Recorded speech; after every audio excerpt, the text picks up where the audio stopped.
لكل سيدة بتروح أماكن عامة وبتغيّر في الحمام أو بتعمل الكلام ده أو بتدخل الحمام عشان تقضي حاجتها أو كل ده، خلّي بالِك لإن في فضيحة كبيرة أوي دلوقتي موجودة وللأسف الشديد وللأسف إن الموضوع ده متكرر واتكرر أكتر من مرّة في خلال السنة أو السنتين اللي فاتوا.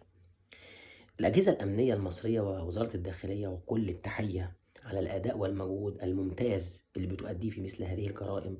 تم القبض على عامل للأسف الشديد كان حاطط التليفون بتاعه في الحمام في أحد الكافيهات بدون ذكر اسم الكافيه، لأن إحنا مش هنحاسب يعني الكافيه أو هنحاسب العاملين فيه بخطأ واحد، ممكن لا قدّر الله يتخرب بيت ناس كتير عُمّال ما لهمش أي ذنب، وناس تانية مسؤولة في الأمن أو ناس مسؤولة في الإدارة، المكان ككُل حرام يتقفل أو يحصل له مشكلة بسبب خطأ عامل.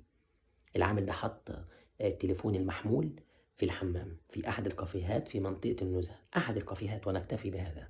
وفي سيدة لاحظت الأمر يعني ربنا يبارك لها، فبلّغت على الفور أو أبلغت على الفور الأجهزة الأمنية، ومن ثم تم القبض على العامل، وبمواجهته بهذه الاتهامات اعترف بكل هذه الاتهامات وأقر إن هو عمل كده.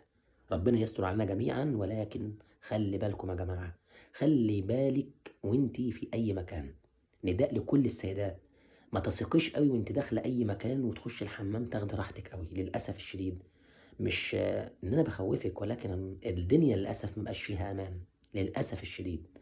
ويجب هؤلاء الناس أن يتم عقابهم بأقصى العقوبة، ليكونوا عبرة، حتى لا يتكرر مثل هذه الأفاعيل. للأسف الشديد الكلام ده أمّا بيطلع برّه بيخلّي صورة مصر مش أحسن حاجة، وربنا يستر على كل سيدات مصر ويستر علينا جميعًا يا رب.